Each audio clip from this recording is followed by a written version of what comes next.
Hello दोस्तों, एक नई वीडियो में फिर से आप सभी का बहुत बहुत स्वागत है। दोस्तों, ये वीडियो बहुत ही ज़्यादा इंपॉर्टेंट होने वाली है क्योंकि इस वीडियो में जो चीज़ पढ़ेंगे वो कक्षा 10 की सिलेबस के लिए बहुत ही इंपॉर्टेंट टॉपिक है। हम पढ़ेंगे आज गोलीय दर्पण के लिए यू वी एफ में संबंध। यू क्या होता है? वस्तु की दूरी। वी क्या होता है? प्रतिबिंब की दूरी। तथा एफ क्या होता है? फोकस दूरी। इनके बीच संबंध क्या होता है हम इस वीडियो में यही पढ़ेंगे, तो प्लीज आप वीडियो को स्किप मत करिएगा क्योंकि ये जो आज हम टॉपिक पढ़ेंगे ये एग्जाम में आएगा ही आएगा। कक्षा 10 की बोर्ड एग्जाम में ये कंफर्म है, ये आएगा। ये दोनों अवतल दर्पण के लिए होता है, मतलब अवतल दर्पण के लिए और उत्तल दर्पण के दोनों के लिए भी इसका प्रूफ पूछा जाता है। एक तो आना कंफर्म है। तो इस वीडियो हम अवतल दर्पण के लिए क्या होता है यूवीएफ में संबंध हम वो जानेंगे, तो वीडियो पर बने रहिएगा। चलिए स्टार्ट करते हैं आज की वीडियो। देखिएगा, इसे प्रूव करने के सबसे मेन काम हमारा होता है फिगर को रेडी करना। तो हमने आपके लिए एक बड़ा सा फिगर बनाया हुआ है। आप अगर फिगर नहीं अच्छे से बनाएंगे तो आपका नंबर पहले से ही माइनस हो सकता है, इसलिए ज़्यादा से ज़्यादा फोकस अपने फिगर पर कीजिए क्योंकि सारा काम हम फिगर से ही करने वाले हैं। देखिएगा, हम फिगर सबसे पहले आपको रेडी करना है, उसके बाद लिखना क्या है हमने पहले से लिख लिया है ताकि वीडियो बनाते वक्त हमारे इसमें ज़्यादा टाइम वेस्ट ना हो। देखिएगा, हम एक एक पॉइंट समझाते रहेंगे आपको। देखिए, ये है जो हमारा फिगर, उसके बाद आपको लिखना क्या है ये हमने पहले से लिखा है। हम चलिए एक एक पॉइंट हम समझते हैं। सबसे पहले माना M1 M2 एक अवतल दर्पण है। यहाँ M1 यहाँ M2, माना M1 M2 क्या है? एक अवतल दर्पण है जिसका ध्रुव P, ये है P जिसे ध्रुव बोला जाता है, और फोकस F जिसे मुख्य फोकस बोला जाता है, ये है हमारा बिंदु F। उसके बाद है वक्ता केंद्र C, जहाँ पर ये है C, इसे वक्ता केंद्र बोला जाता है। आगे है दर्पण के मुख्य अक्ष पर एक वस्तु ए बी रखी गई है। ये लाइन है हमारी मुख्य अक्ष, इस पर कहीं भी यहाँ पर एक वस्तु ए बी रखी गई है। बात समझ में आ रही? ये ए बी कोई वस्तु है।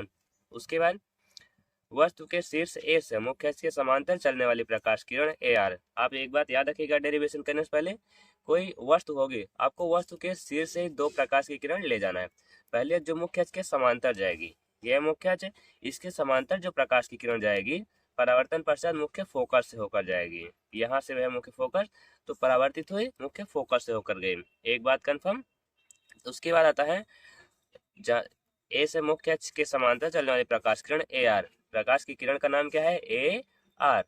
प्रकाश की किरण नाम ए आर, जो दर्पण के बिंदु आर पर आपतित होती है, जो परावर्तन के पश्चात दर्पण के फोकस एफ से होकर जाती है। यहाँ ये फोकस परावर्तन पश्चात मुख्य फोकस से होकर जाती है। उसके बाद दूसरा पॉइंट हमारा आता है दूसरी किरण ए एस। दूसरी किरण है ये ए एस, जो दर्पण के वक्ता केंद्र सी, ये वक्ता केंद्र है, सी से होकर जाती है। जो वक्ता केंद्र से होकर जाती है परावर्तन पश्चात अपने ही मार्ग पर ये वापस लौट जाती है। समझ में आई ये बात? जो उसी मार्ग पर वापस लौट जाती है। उसके बाद ये दोनों परावर्तित किरणें एक दूसरे को कहाँ पर मिलती हैं? बिंदु ए डैश पर काटती हैं। देखिए, ये किरण फोकस दूरी से आई, ऐसे गई, ये वक्ता त्रिज्या के वक्ता केंद्र से गई, जो पुनः अपने मार्ग पर वापस लौट गई। ये दोनों यहाँ बिंदु ए डैश पर मिलती हैं। जहाँ पर मिलेंगी वहीं उसका प्रतिबिंब बनेगा। तो यहाँ पर वस्तु ए बी का वास्तविक और उल्टा प्रतिबिंब। देखिए, ए बी ऐसे सीधा रखा हुआ था तो बी यही था, बी नीचे ऊपर है, यहाँ पर ए जो ऊपर वाला शीर्ष था वो नीचे आ चुका, मतलब हमारा प्रतिबिंब जो बनेगा उल्टा बनेगा। तो प्रतिबिंब हमारा ए डैश बी डैश प्राप्त होता है। यहाँ तक बात सबको समझ में आ गई? चलिए, इसके बाद हमारा आता है माना ध्रुव पी से। ध्रुव जो है ये है पी, जिसे आप ध्रुव बोलते हैं, ये हमारा ध्रुव। ध्रुव पी से वस्तु ए बी, यहाँ ध्यान से ही बात समझने वाली है। यहाँ ध्रुव से कोई भी दूरी होती है और हमेशा ध्रुव से ही नापी जाती है। यहाँ पर ध्रुव है, यहाँ है बी, तो ध्रुव से वस्तु की दूरी को क्या बोला जाता है? पीबी, जिसे माइनस यू से प्रदर्शित करते हैं। माइनस क्यों लगा? ध्यान देने वाली बात इसमें है कि चिन्ह परिपाटी में हमने आपको सभी चिन्ह को ध्यान से बताया था कि कोई भी दूरी होगी जो वस्तु से उसके ध्रुव से नापी जाती है, और अगर दर्पण के दाईं ओर देखिए, ये वाला है दाईं ओर, सभी दूरियां प्लस में होती हैं, धनात्मक होती हैं। इस तरफ दर्पण से बाईं ओर की सारी दूरियां ऋणात्मक ली जाती है। जैसे देखिए, यहाँ पर ये फोकस हुआ, वक्ता केंद्र हुआ, ये वस्तु हुआ, सारी लेफ्ट हैंड साइड इस तरफ है, तो सारी दूरी ऋणात्मक नापी जाएगी। तो वही बात इसमें, ध्रुव से जब हम वस्तु की दूरी लेंगे वो माइनस यू लिखा जाएगा, जो कि ऋणात्मक होगी। ऐसे ध्रुव से प्रतिबिंब की दूरी, जिसे यहाँ P से यहाँ B डैश तक, P से B डैश की दूरी को क्या बोलेंगे? माइनस वी, क्योंकि वृत्त की दूरी को यू से डिनोट करते हैं, प्रतिबिंब की दूरी को वी से। और फिर हमारा आता है पी से वक्रता केंद्र तक की दूरी, जिसे वक्रता त्रिज्या बोला जाता है। वक्रता त्रिज्या मतलब पीसी, पी से सी तक की दूरी को आर से लिखा जाता है, लेकिन ये भी बाईं ओर है तो इसे भी माइनस आर लिखा जाएगा। और दर्पण की फोकस दूरी पी से एफ तक की दूरी, यहाँ तक की दूरी को देखिए एफ लिखा गया है, जो कि ये भी बाईं ओर है तो ये भी माइनस एफ लिखा जाएगा। तो डेरिवेशन को स्टार्ट करने से पहले आपको ये इतने पॉइंट लिखना जरूरी हो, क्योंकि हमने फिगर में क्या क्या किए सब समझाना पड़ेगा। बात समझ में आ गई कि हमने फिगर किस आधार पर बनाया। तो ये बात हुई केवल उसकी लैंग्वेज की। अब हमें डेरिवेशन कैसे करना है, बस यही बात इसमें ध्यान देना है। चलिए इस वाले पेज को हम थोड़ा साइड में रखते हैं। देखिएगा, अब समझना है कि जैसे देखिए ए बी जो क्या है वस्तु है, और ए डैश बी डैश क्या है वस्तु का प्रतिबिंब है, जो कि उल्टा है। तो यहाँ देखिए त्रिभुज ए बी सी तथा ए डैश बी डैश सी, ये दो त्रिभुज बन रहे हैं।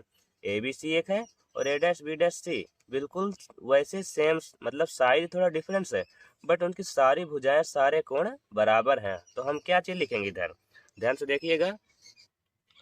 त्रिभुज ए बी सी हम लिखेंगे त्रिभुज ए बी सी, दिख रहा है कहाँ है ए बी सी, और दूसरा तथा ए डैश बी डैश सी, ए डैश बी डैश सी त्रिभुज, त्रिभुज ए डैश बी डैश सी क्या है समकोणिक है। नाम से पता चल रहा है समकोणिक मतलब समान कोण वाले त्रिभुज हैं, समकोणिक हैं। मतलब इनकी भुजाएं तो छोटी बड़ी हैं, लेकिन कोण जो है यहाँ भी 90 अंश है, यहाँ भी 90 अंश। यहाँ जितना कोण है जस्ट उसका अपोजिट इधर उतना होगा, जितना यहाँ यहाँ भी उतना ही होगा। समकोणिक है तो फिर क्या होगा, इनका अनुपात क्या लिखा जा सकता है ए बी बटे, यहाँ पर ये वाला जो रखा है ए बी है, यहाँ है A dash B dash, Sidhi Sidhi line यहाँ है, ये भी ए डैश बी डैश, तो ए बी बटे ए डैश बी डैश, इनका अनुपात बराबर हो किसके बी सी बटे बी डैश सी। देखिए ए बी जो था उसका प्रतिबिंब ए बी बटे ए डैश बी डैश बराबर ये बी सी बटे बी डैश सी, मतलब इन दोनों का ए बी बट का अनुपात ए डैश बी डैश तथा बी सी का अनुपात बी डैश सी दोनों बराबर होंगे, जिसे हम समीकरण नंबर 1 लिखेंगे। इतनी बात समझ में आ गई। फिर से देखिएगा, दूसरा त्रिभुज हम लेते हैं जो आर एन एफ तथा ए डैश बी डैश एफ, बिल्कुल जैसे ये था बड़ा था थोड़ा, ये भी छोटा है, आर एन एफ तथा ए डैश बी डैश एफ, ये भी समकोणिक हैं। तो फिर से हम लिखेंगे, चूंकि त्रिभुज कौन कौन सा R N F, R N F तथा दूसरा है A dash B dash F, A dash B dash F क्या है समकोणिक है, समकोणिक है। समकोणिक मतलब इनकी सभी भुजाएं तो छोटी बड़ी होंगी बट कोण समान होंगे। तो देखिएगा फिर आर एन बटे ए डैश बी डैश लिखा जाएगा, जैसे हमें इसमें लिखा, तो आर एन या आर एन लिखे या एन आर, दोनों बात ही सेम ही होगी। ए डैश बी डैश इनका अनुपात बराबर होगा किसके एन एफ बटे B dash F, N F बटे होगा बी डैश एफ के। अब इसे हम समीकरण नंबर 2 नहीं मानेंगे, क्योंकि अभी इसमें हम आगे कुछ और पॉइंट्स लिखेंगे। देखिएगा जो ये आर एन था, आर एन क्या है यहाँ पर देखिए, पहले एन एफ है, एन एफ है, एन कहाँ है ये है एफ है, एन एफ है। लेकिन उससे पहले देखिए हमें इस वाले समीकरण, जैसे ए बी बटा ए डैश बी डैश है, यहाँ आर एन बटे ए डैश बी डैश है, हमें इस वाले आगे वाले टर्म को समान लाना है। तो यहाँ ए बी था, यहाँ आर एन है, तो हमें आर एन की जगह ए बी लाना है। कैसे वो आ सकता है, देखिएगा आर एन जो रेखा है ये जितनी बड़ी है उतना ही समांतर ए बी है, क्योंकि ये दो समांतर रेखा है, इनकी वजह से हम कहीं भी लाइन खींच देंगे तो दोनों बराबर ही रहेगा। तो हम क्या लिखेंगे, क्योंकि आर एन जो रेखा है आर एन यहाँ से यहाँ तक ये बराबर है ए बी के, बराबर है ए बी के, इसलिए हम क्या लिख सकते हैं आर एन जगह ए बी लिख सकते हैं, इसकी जगह ए बी बटे ए डैश बी डैश बराबर हो जाए किसके ये एन एफ बटे बी डैश एफ। लेकिन अब इसमें भी ये इतनी बार सबको समझ आ गई। उसके बाद देखिए ये एन है, यहाँ है एफ, अगर ये दर्पण का द्वारक छोटा हो, द्वारक जैसे यहाँ से M1 M2, अभी तो दर्पण बड़ा था इसलिए इसमें थोड़ी दूरी बन रही थी, अगर ये दर्पण छोटा होगा बहुत, तो ये देखिए जितने पास आएगा ये अभिलंब है आर एन, एक अभिलंब है लंबवत रेखा, जितना दर्पण छोटा हो जाएगा ये फिर अभिलंब इधर आएगा, इधर इधर धीरे धीरे जो एन था लगभग बिंदु पी पर आ जाएगा। तो हम इधर यही लिखने वाले हैं, यदि दर्पण का द्वारक, दर्पण का द्वारक बहुत छोटा होता है, तो बहुत छोटा हो तब क्या होगा, दर्पण द्वारा जब छोटा होगा तो जो बिंदु यन था लगभग बिंदु पी पर आ जाएगा। तो हम ये लिखने वाले हैं, तो बिंदु यन जो है वो पी पर आ जाएगा। तो लिख दीजिए फिर ऐसे, बिंदु यन लगभग बिंदु पी पर आ जाएगा, पी पर आ जाएगा। बात समझ में आ रही है? जब यन पर आ जाएगा, यन जो था बिंदु पी पर आ जाएगा, तो जो पहले देखिए यन यन एफ जितना बड़ा था तो एकदम पी एफ के बराबर आ जाएगा, क्योंकि यन जो था बिंदु पी पर चला गया है, तो यन एफ जो दूरी थी वो पी एफ के बराबर आ जाएगी। तो इसलिए इसलिए यन एफ जो होगा वो देखिए बराबर है, बराबर के ऊपर ऐसे ये लग गया चिन्ह तो हो जाता है वो लगभग बराबर है। बस समझ में आ गई? ये बराबर चिन्ह लगा, उसके ऊपर ऐसी लाइन खींची गई तो मतलब वो लगभग बराबर है। लगभग किसके बराबर हो जाएगी? पी एफ के। बात समझ में आ गई? तो यहाँ जहाँ एन एफ था उधर पी एफ लिख देंगे, तो यहाँ पर लिखेंगे ए बी बटे ए डैश बी डैश। ये बराबर हो जाए किसके? एन एफ की जगह हम पी एफ लिख सकते हैं, तो लिख दीजिए पी एफ बटे बी डैश एफ, ऐसे रहने दीजिए। इसे अब हम समीकरण नंबर 2 मानेंगे। इतनी बात सबको समझ आ गई? दोस्तों आप इसे ध्यान से देखिए, क्योंकि एग्जाम में आएगा ही आएगा, और अगर आपको कहीं भी डाउट होगा आप हमें कमेंट बॉक्स में पूछिएगा। वैसे तो आपको कहीं भी प्रॉब्लम नहीं होनी चाहिए यहाँ तक। अब चलिए हम आगे बढ़ते हैं। यहाँ तक समझ आ गया? फिगर को आपके देख देख के आंसर सब हल करना है। अभी देखिए हमें समीकरण 1 ये मिला, समीकरण 1 और समीकरण 2 दोनों में देखिए ए बी बटे ए डैश बी डैश इसके बराबर ये था, ए बी बटे ए डैश इसका मान ये था। तो जिस इस दोनों आपस में बराबर होंगे, ये बराबर इसके, ये वाला इसके बराबर है, तो सिंपल सी बात है बी सी बटा बी डैश सी इसके बराबर होगा। तो हम यहाँ पर लिखेंगे क्या चीज? समीकरण 1 व 2 से, समीकरण 1 व 2 से, 1 व 2 से हमें क्या मिला? ये बी सी जो होगा बी सी बटे बी डैश सी ये बराबर होगा इसके पी एफ बटे पी एफ बटे ये बी डैश एफ के, बी डैश एफ के। बात समझ में आ गई? अब हमें बस यहीं से अपना काम स्टार्ट करना है। क्या लिखना है ध्यान से, अब इसमें आपको फिगर में देखना है। हमें देखिए बी सी, बी कहाँ है और सी कहाँ है? यहाँ है बी, यहाँ है सी। हमें देखिए बी सी की दूरी पता है? नहीं पता है, बी सी की दूरी नहीं पता है, बट हमें पी से बी तक की दूरी पता है। पी से बी तक की दूरी ये यू है, ध्रुव से वक्ष की दूरी यू है, और पी से सी तक की भी दूरी पता है, आर है, स्मॉल आर। तो अगर हम पूरी पी बी में से पी सी तक की दूरी को माइनस कर देंगे, बचेगा हमारा बी सी, तो बचेगा बचेगा ना। तो हम ये लिखने वाले बी सी की जगह हम लिखेंगे यहाँ तक पी से बी, पी बी, फिर माइनस पी बी में से माइनस कर देंगे क्या? पी से सी तक की इतनी दूरी को हम माइनस कर देंगे, बचेगा पी सी। समझ आया? तो हमारी ये दूरी बच जाएगी बी सी, तो बी सी को हम ये लिख सकते हैं P B minus P C. फिर बटे आया B dash C, B dash कहाँ है? ये है बी डैश और ये सी। हमें बी डैश सी की दूरी भी नहीं पता है, लेकिन हमें दूरी किसकी पता है? पी से सी तक की दूरी पता है, हाँ पता है, और पी से बी डैश तक की भी दूरी पता है। मतलब वक्रता त्रिज्या आर है, आर और पी से बी डैश मतलब उसकी वक्र की दूरी, प्रतिबिंब की दूरी वी है।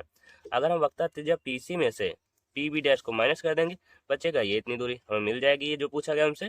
तो हम ये लिखने वाले हैं बी डैश सी की जगह लिखेंगे P C minus P B dash, इतना हम माइनस कर देंगे, बचेगी ये दूरी पी बी डैश। किसी को इतनी में कोई दिक्कत, किसी को भी प्रॉब्लम नहीं होगी। चलिए पी एफ है, यहाँ है पी, यहाँ है एफ। अब हमें फोकस दूरी पता है, हमें फोकस दूरी होती है पी एफ, तो हम पी एफ को चेंज ही नहीं करेंगे, क्योंकि हमें दूरी इसकी पता है पहले, तो हम चेंज करने की जरूरत ही नहीं। राइट, अब आता है हमारा B dash F, B dash F इतने की दूरी हमें पता है? नहीं पता है, बट हमें किसकी दूरी? पी से बी तक की दूरी पता है, यहाँ वी होती है, और पी से एफ तक की भी दूरी पता है, स्मॉल एफ होती है।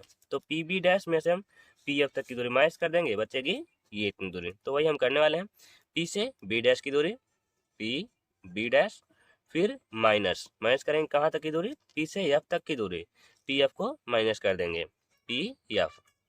इतनी बात सबको समझ आ गई? देखिए हम फिर से एक बार समझा देते हैं। जैसे देखिए हमें बी सी ज्ञात करना था, बी से सी तक की दूरी, ये है बी, ये है सी। बी सी दूरी हमें पता नहीं थी, बट हमें पी से बी तक की दूरी पूरी पता थी, बी सी जो कि यू थी, और पी से सी तक की भी दूरी पता थी, जो थी हमारी वक्रता त्रिज्या आर। तो पी बी में से हम पी सी की इतनी दूरी माइनस कर देंगे, बचेगी ये दूरी, तो वही हमने इधर लिख दिया। उसके बाद हमारा B dash C, B dash सी इतनी भी दूरी हमें पता नहीं थी, तो हमने क्या किया? PC ये पूरी दूरी हमें पता थी जो कि स्मॉल r थी। PC में से हम PB डैश माइनस कर देंगे, बचेगा ये दूरी, तो हमने क्या लिखा PC माइनस PB डैश। बात समझ में आ गई। अब यहाँ PF को क्यों चेंज नहीं किया, क्योंकि PF इसकी दूरी हमें पता है स्मॉल f होती है, इसलिए हमने चेंज नहीं किया, PF ये लिखा हुआ है, राइट। अब आता है PB, यहाँ पर B dash F, B dash F, B dash यहाँ F, इतनी दूरी हमें नहीं पता थी, तो हमें PB डैश की दूरी पता थी, PB डैश, फिर उसमें से हम माइनस कर देंगे PF तक की दूरी, यहाँ तक माइनस कर देंगे, बचेगा हमारी B डैश F, जो कि यहाँ पर वही लिखा था। तो इतनी बात सबको समझ में आ गई। चलिए अब हमारा डेरिवेशन लगभग सॉल्व हो चुका है। अब हमें सबका मान रख देना है। देखिए PB, तो चलिए इसे हम थोड़ा साइड में रख देते हैं, हमने जो मान निकाला था उससे लेते हैं, ये वाला देखिए, इसमें PB हमने सब साफ साफ दूरी लिखी हुई थी। PB की दूरी क्या थी, माइनस यू थी, जो कि ऋणात्मक ली गई क्योंकि सारी दूरियां बाईं ओर थी, तो PB की दूरी हो गई माइनस यू, सबको चिन्ह के साथ लिखना है। उसके बाद है माइनस, तो हम माइनस लगाएंगे। PC की दूरी पता है ये है माइनस आर, तो यहाँ पर हम ब्रैकेट लिखेंगे माइनस आर, ये माइनस पहले से ही था, उसके बाद माइनस आर लिखा, फिर बटे PC की दूरी पता है ये होती है माइनस आर, तो इसे हम ब्रैकेट में चलिए आ गए तो माइनस आर लिख देते हैं, फिर है माइनस, तो माइनस लगा देते हैं। PB डैश दूरी पता है माइनस वी है, तो इसे भी ब्रैकेट में लिख देते हैं माइनस वी, बराबर क्या हो गया। अब PF की दूरी पता है, PF इसकी दूरी क्या है माइनस एफ है, तो माइनस एफ लिख देते हैं, फिर बटे PB डैश की दूरी पता है ये माइनस वी, तो हम लिखेंगे माइनस वी, फिर माइनस है इधर तो माइनस लगाएंगे। अब PF की दूरी पता है, PF की दूरी माइनस एफ होती है, तो माइनस एफ लिख दिए। बस समझ में आ गई। ये सारी दूरी हमने इसमें से चिन्ह के साथ लिखा हुआ है, बस आप सबका गुणा करना है, इसे हल करना है, इसे साइड में रखा जाए। अब देखिए यहाँ माइनस है, ब्रैकेट में अंदर माइनस है, ब्रैकेट से बाहर निकलेगा, माइनस का गुणा होगा तो माइनस माइनस प्लस हो जाएगा, बस यही बात आपको ध्यान से देखना है। तो माइनस यू और माइनस माइनस हुआ प्लस, और आर ऐसे रहेगा। फिर से देखिएगा ये माइनस आर था तो माइनस आर लगा दी, यहाँ माइनस माइनस कैंसिल नहीं कर देना, क्योंकि अगर गुणा में होता है तभी कैंसिल हो सकता है, यहाँ अगर बीच में कहीं गुणा लगा होता है तब कैंसिल हो सकता था, बट अभी नहीं होगा। फिर यहाँ माइनस, यहाँ माइनस, माइनस माइनस का गुणा होगा तो प्लस हो जाएगा, और यहाँ वी आया बाहर, ब्रैकेट से बाहर आ गया, बराबर इस तरह बचा माइनस एफ, फिर यहाँ पर माइनस भी था, फिर माइनस माइनस का गुणा होगा तो प्लस हो जाएगा, और ये आ जाएगा स्मॉल एफ। इतनी बात सबको क्लियर हो गई। अब हमें क्रॉस मल्टीप्लाई करना है। क्रॉस मल्टीप्लाई मतलब इसका गुणा ऊपर कर देना है, इसका गुणा इस साइड कर देना है, बस समझ में आ गई। यहाँ पर है लगाइए बराबर, माइनस यू प्लस एफ का गुणा दूसरी तरफ कर देना है, इसका गुणा इस तरफ कर देना है। तो चलिए फिर इधर से स्टार्ट करते हैं। देखिए माइनस यू प्लस आर था, माइनस यू प्लस आर, इसका गुणा हमने ऊपर किया, इसे ब्रैकेट में बंद करते हैं, गुणा किया माइनस वी प्लस एफ है ये, तो माइनस वी प्लस एफ आ गया, बराबर यहाँ माइनस एफ का गुणा हम इसमें करेंगे, तो माइनस एफ, ये आर प्लस वी उस तरफ गया, तो देखिए माइनस आर प्लस वी। इतनी बात समझ आई सबको। ये नीचे था, ये भाग में था, दूसरी तरफ कर दीजिए, गुणा में हो गया, ये भी भाग में था, ये भी दूसरी तरफ हो गया तो गुणा में हो गया। अब चलिए सबका गुणा कर दीजिए। देखिए गुणा आपको आना चाहिए अच्छे से, तभी आप अच्छे से ये कर पाएंगे बिना किसी प्रॉब्लम के। देखिएगा हम एक एक स्टेप करते हैं। देख सबसे पहले माइनस यू का गुणा इन दोनों में करते हैं, माइनस यू का गुणा माइनस वी में करेंगे, तो माइनस माइनस का गुणा होगा तो प्लस हो जाएगा, फिर यू का गुणा वी में होगा तो यू वी आ जाएगा, बात समझ आ गई। फिर ये है माइनस यू प्लस एफ है, प्लस माइनस का गुणा होगा तो माइनस, फिर यू का गुणा एफ में करेंगे, क्या हो जाएगा यू एफ। फिर से आर का गुणा इन दोनों में करना है, प्लस आर है माइनस वी है, प्लस माइनस माइनस हो गया, आर और वी का गुणा होगा तो क्या हो जाएगा आर वी। फिर से देखिए ये प्लस था ये प्लस, तो प्लस कर दीजिए, आर का गुणा एफ में करेंगे तो आर एफ हो जाएगा, बस समझ में आ गई। चलिए बराबर हुआ, माइनस एफ का गुणा दूसरी तरफ कर देना है, ये माइनस माइनस माइनस प्लस हो गया, प्लस लगाएंगे नहीं, तो एफ का गुणा आर में करेंगे तो आर एफ आ जाएगा। फिर से ये माइनस ये प्लस, तो प्लस माइनस माइनस हो जाएगा, एफ का गुणा वी में कर देंगे तो वी एफ हो जाएगा, बात समझ में आ गई इतनी। अब देखिए हमें क्या करना है इसमें, तो देखिए कुछ कैंसिल होगा, ये आर एफ है, यहाँ आर एफ है, दूसरी तरफ देखिए ये प्लस है ये प्लस है, अगर इस तरफ हम लाएंगे तो माइनस में आ जाएगा, तो कैंसिल हो जाएगा, ये आर एफ हुआ कैंसिल इस आर एफ से, बात समझ में आ गई इतना। अब इसमें हमें एक बात पहले ही कर देना चाहिए, क्या चीज़ जानते हैं, आर बराबर होता है क्या, यहाँ पर लिख देंगे हम, चूंकि आर बराबर होता है 2f। अभी हमने पिछली वीडियो में सीखा था f बराबर r/2, मतलब फोकस दूरी जो होती है त्रिज्या की आधी होती है। तो r का मान निकालेंगे तो 2f, जो हमारी त्रिज्या होती है फोकस दूरी का 2 गुना होता है। तो r की जगह हमें इधर ही 2f रख देना चाहिए था, बट कोई बात नहीं, हमारा गलत नहीं है। यहाँ अभी r है, हम इसकी जगह 2f रख सकते हैं। तो देखिएगा uv बचा ये माइनस uf, फिर माइनस r की जगह हम रखेंगे 2f, तो 2fv आ जाएगा। r की जगह हमने रखा 2f, v गुणा में था, बराबर देखिए माइनस vf। देखिए यहाँ fv है, यहाँ vf लिखा है, तो हम भी इससे fv ही कर देते हैं, क्योंकि अगर मैच रहेगा तो सही रहेगा। fv बस समझ में आ गई। अब देखिए इस तरफ बचा केवल हमारा rf तो कट चुका है, बचा हमारा केवल माइनस fv बचा। तो देखिएगा ये सबको एक साइड कर दीजिए और uv जो प्लस में है इसे एक साइड ही रहने दीजिए। uv यहाँ प्लस में है, इन सबको दूसरी तरफ कर दीजिए। तो ये दोनों माइनस है, दूसरी तरफ जाएंगे तो प्लस होंगे। तो uv को एक साइड रहने दीजिए, बराबर ये माइनस uf था, ये माइनस 2fv था, दूसरी तरफ होगा तो प्लस में होगा। तो पहले जो इस साइड था ये लिख लीजिए, ये माइनस fv पहले इस साइड जो था ये लिखा हमने, फिर uf हुआ प्लस में उस तरफ गया तो प्लस uf हो गया, 2fv माइनस में था वो भी गया उस तरफ तो प्लस 2fv हो गया। अब देखिए fv यहाँ भी fv, एक प्लस एक माइनस, तो प्लस माइनस माइनस होगा, 2 में से 1 घटेगा तो 1 ही बचेगा, 2 में से 1 माइनस होगा तो 1 बचेगा। तो हम क्या लिख सकते हैं, यहाँ देखिए हम आगे कर रहे हैं, तो हम लिखेंगे क्या, uv साइड बचा uv बराबर इस तरफ देखिए माइनस था, ये प्लस है, प्लस माइनस माइनस हुआ, 2fv में से एक fv माइनस हुआ तो बचेगा एक 1 बचेगा, और चिन्ह जो बड़ा होगा 2 बड़ा इसके आगे प्लस लगा है, तो हम लिखेंगे uf पहले लिखेंगे प्लस fv लिखेंगे। समझ में आ गया सबको। देखिए uf ये वाला था और fv एक माइनस हो गया तो केवल fv बचा। हमारा लास्ट स्टेप क्या है, आप लिख दीजिए यहाँ पर दोनों पक्षों में uvf से क्या कर देंगे, भाग कर देंगे, भाग करने पर। तो uv था uv, इसमें भाग कर देंगे uvf से, फिर बराबर यहाँ uf था uf, इसमें भाग करेंगे uvf से, प्लस यहाँ पर था fv, इसमें भाग करेंगे uvf से, भाग कर दीजिए, हो गया। u से u कटा, v से v कट गया, u से u कट गया, f से f कट गया, f से f कटा, v से v कटा, तो बचा क्या हमारा, ऊपर बचा 1, नीचे यहाँ पर f अकेले बचा तो f लिख देंगे, फिर है बराबर, यहाँ पर देखिए ऊपर तो 1 ही बचा, नीचे v अकेले बचा तो v लिख देंगे, प्लस ऊपर बचा 1, यहाँ पर नीचे u बचा। तो ये हो चुका हमारा डेरिवेशन समाप्त और सिद्ध हो चुका है। तो हमें यही प्राप्त करना था, UVF में संबंध क्या होता है, 1/f प्लस बराबर 1/u प्लस 1/v, यहाँ पर v लिखे ये क्योंकि प्लस में तो किसी साइड लिख सकते हैं। तो उम्मीद है कि आप सबको बहुत आसानी से सरलता पूर्वक समझ में आया होगा। तो दोस्तों अगर आपको समझ आया तो अपने दोस्तों के साथ भी शेयर कर दीजिए, ताकि वो सब भी अपने एग्जाम से पहले अपनी तैयारी कर लें। और अपना हमारे चैनल को आप सब्सक्राइब कर लीजिए, क्योंकि हम हाई स्कूल बोर्ड एग्जाम से रिलेटेड ऐसी ही वीडियो लाते रहते हैं। हाई स्कूल से रिलेटेड नहीं, हम इंटर से भी रिलेटेड और छोटी क्लास की भी इम्पोर्टेंट चीज़ों को लाते हैं, ताकि आपकी स्टडी आसान हो सके।